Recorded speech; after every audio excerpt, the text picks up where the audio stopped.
चौथे नंबर पर मुनाफिकीन है। लफ्ज मुनाफिक नाफका से मुश्तक है, जो यरबू चूहे से मिलते जुलते एक जंगली जानवर के बिल का एक मुंह होता है। वो जंगली चूहा अपनी बिल इस तरह बनाता है कि इस जगह मिट्टी की सिर्फ इतनी तह रहने देता है कि सर मारे तो खुल जाए। इस बिल को वो छुपा कर रखता है और दूसरा बिल खुला रखता है। मुनाफिक भी चूंकि अपना कुफर छुपाता है और ईमान जाहिर करता है, इसलिए उसका ये नाम रखा गया है। ये खालस इस्लामी इस्तिलाह है। नफक सुरंग को भी कहते हैं, जिसके दो सुराख होते हैं। कुरान के नुज़ूल के वक्त मुनाफिकीन दो किस्म के थे। नंबर एक, इत्कादी मुनाफिक, यानी एक गिरोह वो था जो जुबान से मोमिन और दिल से काफिर था। इनके बारे में अल्लाह का फरमाना कि ये दोज़ख के सबसे निचले तबके में होंगे। इन्नल मुनाफिकीन फी दरकिल अस्फली मिनन नार, बेशक मुनाफिकीन दोज़ख के सबसे निचले तबके में होंगे। नंबर दो, अमली मुनाफिक, वो मुनाफिक है जो दिल से इस्लाम में दाखिल हो लेकिन अकीदे और अमल के एतबार से कमजोर हो। अमली मुनाफिक की 6 शक्लें हैं। नंबर एक, बाज लोग कुफ्र और ईमान के मामले में अपनी कौम की मुआफकत के आदी होते हैं। वो बराबरी की डगर पर चलते हैं और अगर कौम कुफर की तरफ लौट जाती है तो वो भी पलट जाते हैं। नंबर दो, बाज लोगों के दिलों में दुनिया की मोहब्बत ऐसा कब्जा जमा लेती है कि अब उनके दिलों में रसूलुल्लाह सल्लल्लाहु अलैहि वसल्लम और इस्लाम की मोहब्बत के लिए कोई जगह बाकी नहीं रहती। दुनिया में ऐसे डूबे के भूल कर भी ईमान और इस्लाम के तकाजे पूरे करने की तरफ मायल नहीं होते। नंबर तीन, बाज लोगों के दिलों में हसद, कीना, बुग़्ज़ और माल की हिरस की आग ने ऐसे कब्जा कर लिया होता है कि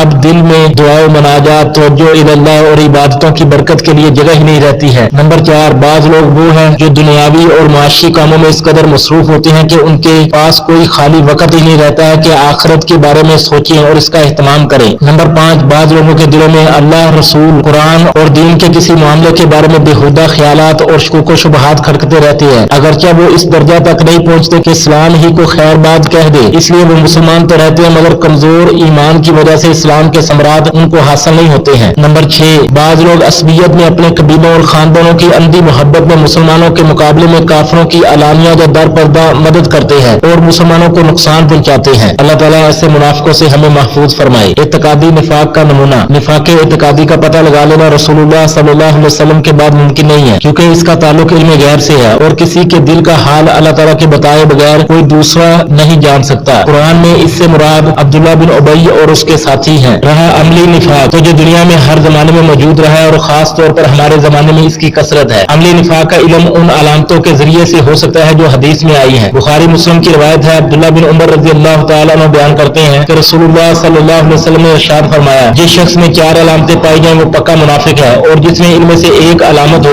उसमें निफाक की एक अलामत है, जहां तक कि इसको छोड़ दे। नंबर 1, जब बात करे झूठ बोले। नंबर 2, जब वादा करे तो वादा खिलाफी करे। नंबर 3, जब अमानत रखी जाए तो खयानत करे। नंबर 4, जब झगड़ा करे तो गालियां बके। और कुरान में अल्लाह ताला ने मुनाफिकीन की निशानियां बयान करके इनको बेनकाब किया है और दोनों किस्म के मुनाफिकीन के बुरे अमाल और बुरे अखलाक जाहिर किए हैं ताकि उम्मत इनसे बाखबर और मुहतात रहे।